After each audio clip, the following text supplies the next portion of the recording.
¿Qué tal, jóvenes? Buenas tardes nuevamente. Les saluda su maestra y el día de hoy estoy muy gustosa de estar pudiendo comunicarme con ustedes en su clase de Estadística Inferencial 2. Y el día de hoy les voy a explicar la clase de modelo de efectos aleatorios. Bueno, antes de comenzar la clase es importante hacer un recordatorio sobre dos conceptos fundamentales, sobre el concepto de diseño factorial y lo que son puntos experimentales. Esto lo vamos a tomar como recordatorio para ver modelo de efectos aleatorios, que es el tema. También vamos a ver efecto principal y efecto de interacción, porque es algo muy importante y algo muy sencillo de cómo poder calcular. Gráficas de los efectos y modelo de efectos fijos, aleatorios y mixtos. El tema es efectos aleatorios, pero aquí vamos a explicarles también cuáles son los fijos y cuáles son los mixtos para que ustedes puedan entender mucho mejor el tema. Bueno, ¿están listos? Vamos a comenzar ya. Vamos a iniciar con el recordatorio del concepto de diseño factorial. Nosotros sabemos que un diseño factorial es un experimento estadístico. ¿Por qué un experimento estadístico? Porque nosotros recabamos información a partir de lo que estamos realizando que busca estudiar el efecto de varios factores. ¿Cómo el efecto de varios factores? Bueno, ahorita más adelante les voy a poner un ejemplo para que lo entiendan mejor. Sobre una o varias variables de respuesta cuando se tiene el mismo interior sobre todos los factores. Ahora vean, un ejemplo que les tengo acá serían los siguientes. Las variables de respuesta, ¿qué es lo que estamos buscando? Sería la variable de respuesta, sería siempre, en este caso un ejemplo sería el peso de una persona. Los factores, recordemos que los factores pueden ser cualitativos o cuantitativos, como ya lo habíamos explicado, y en este caso los factores del peso de una persona, que sería nuestra variable de respuesta, sería la actividad física, podríamos nombrarla como factor A, y a la alimentación como el factor B. Y también tenemos como otro elemento del diseño factorial los niveles de los factores. ¿Cuáles son los niveles de los factores? En el caso de la actividad física puede ser el tiempo de 0 a 3 horas, de 3 a 6 horas, de 6 horas o más. Sería ese el factor A.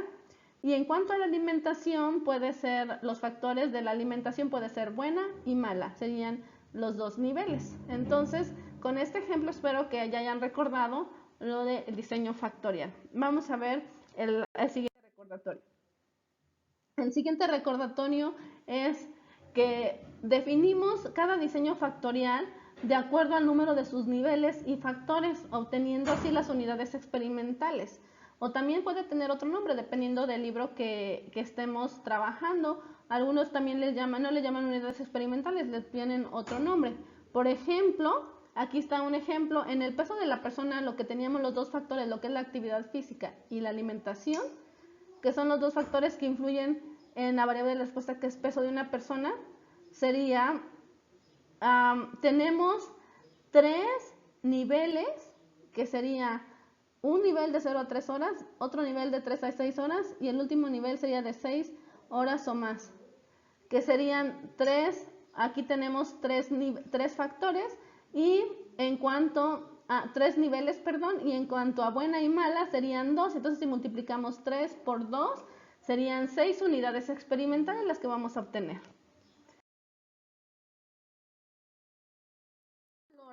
Que son 28 más 45, que sería el efecto, sería la levadura más baja, que son esta, 28, son la levadura y la temperatura más baja, contra la temperatura y la levadura más alta. Entonces sería 28 más 45 dividido entre.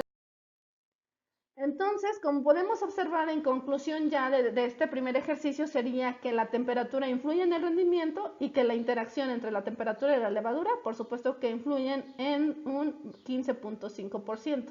La levadura no influye tanto en el rendimiento, sin embargo, la temperatura y la interacción sí. Bueno, vamos a continuar. Vamos a ver ahora las gráficas de los efectos. Bueno, los efectos principales. ¿Cómo podemos hacer estas gráficas? Muy sencillo. Ponen en su libreta el eje X, el eje Y, y en el eje X van a colocar los valores del efecto A. Aquí A y aquí B van a colocar. Van a colocar aquí cuánto de levadura tuvieron aquí, cuánto de temperatura tuvieron acá para el efecto A. Para el efecto B, de igual forma, cuánto de temperatura y cuánto de levadura, unen los puntos y les salen unas líneas como estas. Y ustedes se pueden dar cuenta aquí claramente que obviamente el efecto B, que es la temperatura, es la que influye grandemente en el rendimiento del aguardiente. Ahora, vamos a ver la interacción entre B y A. Como ustedes pueden darse cuenta aquí, de igual forma las vamos a graficar de igual forma. Tenemos una pendiente. ¿Qué es la pendiente? Bueno, vamos a recordar un poco clases de cálculo, aunque estamos en estadística, y una pendiente no es otra cosa más que la inclinación de esta línea recta. Entonces ustedes se dan cuenta, la inclinación de esta recta es diferente a la inclinación de esta recta. Por eso les puse esta nota que dice, como se observa, la segunda gráfica tiene pendiente diferente y si hay interacción entre A y B.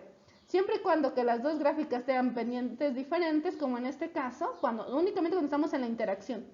Para cuando son efectos principales, aquí no, nada más se observan de forma separada las gráficas. Pero en este caso no. Entonces, si ustedes observan aquí, la pendiente es diferente esta con esta. Esta está menos inclinada y esta está más inclinada. Si tienen pendientes diferentes, significa que sí hay interacción. Y efectivamente, lo constatamos hace ratito, sí había interacción. Y la interacción entre A y B. La interacción entre A y B significa que efectivamente esta pendiente es diferente a esta, por lo tanto también significa que si hay interacción entre A y B de un 15.5%, que es el que estábamos viendo en la diapositiva anterior. Como ustedes pueden darse cuenta aquí, estas tres gráficas son del ejercicio anterior. Esta gráfica que está aquí, interacción A y B, únicamente se las puse para explicarles esta parte, por si se encuentran un ejercicio como este. Dice, en este caso tenemos una pendiente muy parecida, por lo tanto no hay interacción entre A y B. Si se dan cuenta, esta línea que está aquí tiene la misma inclinación que esta línea que está acá. Entonces, significa que no hay interacción.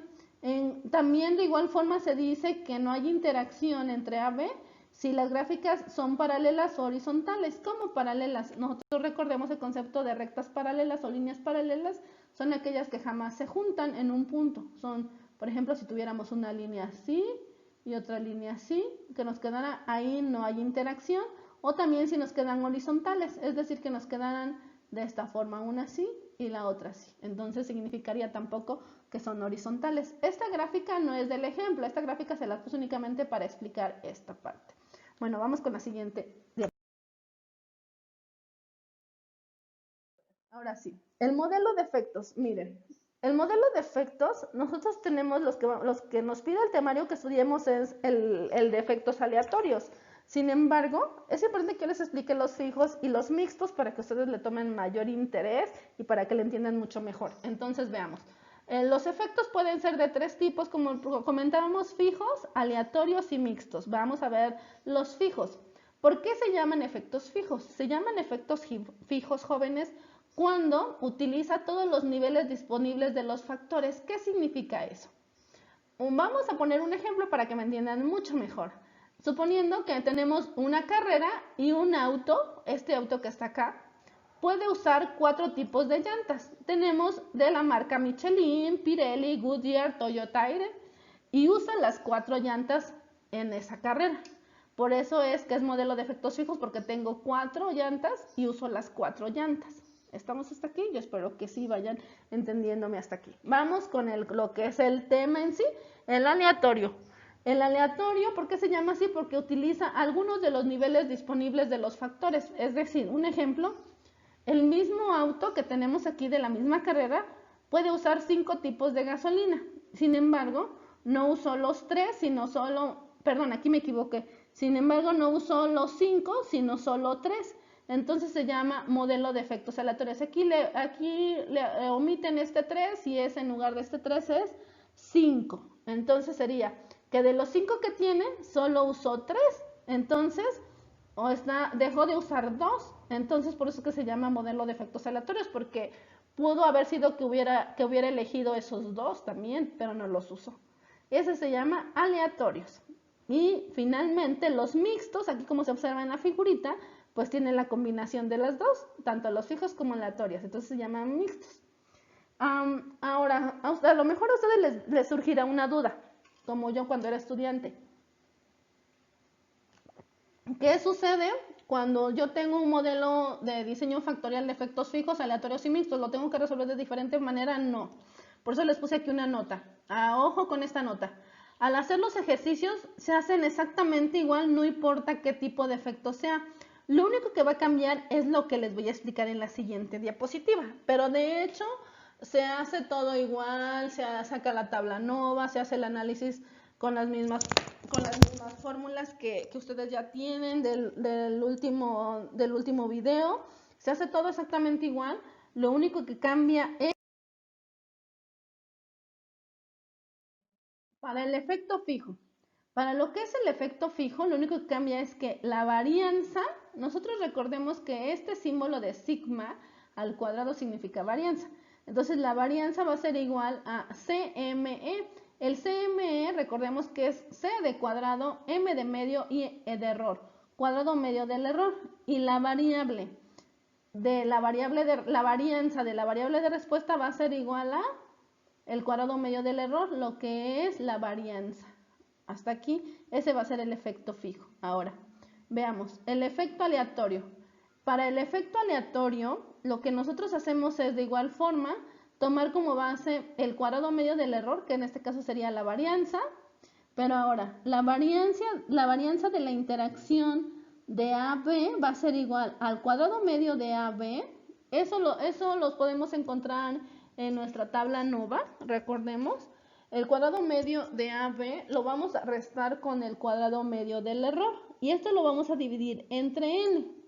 Ahora, para lo que es la varianza de B, es decir, del factor B, va a ser igual al cuadrado medio del factor B menos el cuadrado medio de la interacción entre AB entre A multiplicado por n.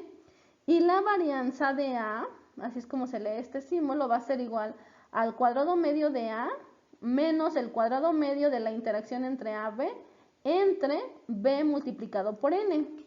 Y finalmente, ¿qué es lo que vamos a hacer para sacar la varianza final para cuando tenemos un efecto aleatorio? Que es el tema que nos interesa, es sumar todos estos valores que ya hemos obtenido aquí, es decir, la varianza general más la varianza de la interacción de AB más la varianza del factor B más la varianza del factor A. Sumamos todos estos y nos va a dar aquí la varianza. Y finalmente, vuelvo a repetir, lo del efecto mixto y lo del efecto fijo no viene que lo veamos en el temario, pero es importante que lo conozcan. Ahora, para el efecto mixto sería varianza es igual a cuadrado medio del error y ahora la varianza de la interacción entre AB sería igual al cuadrado medio de la interacción de AB menos el cuadrado medio del error dividido entre n. Luego, la varianza al cuadrado de A va a ser igual al cuadrado medio de A menos el cuadrado medio de E entre B por n. Y obviamente la varianza general a través de un efecto mixto sería la suma de estos tres, sería la varianza al cuadrado más la varianza de la interacción más la varianza de A. Entonces, así es como tendríamos el efecto mixto. Si ustedes se dan cuenta, cambia muy poco lo que es los efectos, qué tipo de modelo sea. Entonces, los ejercicios los van a resolver de la misma manera, lo único que vamos a cambiar es esta al final para la varianza. Espero que me hayan entendido, que tengan una muy buena tarde. Con eso sería terminar toda la sesión. Espero que si tienen alguna duda me escriban por WhatsApp o en la plataforma, en el foro de dudas. Estoy para servirles. Que estén muy bien. Hasta luego.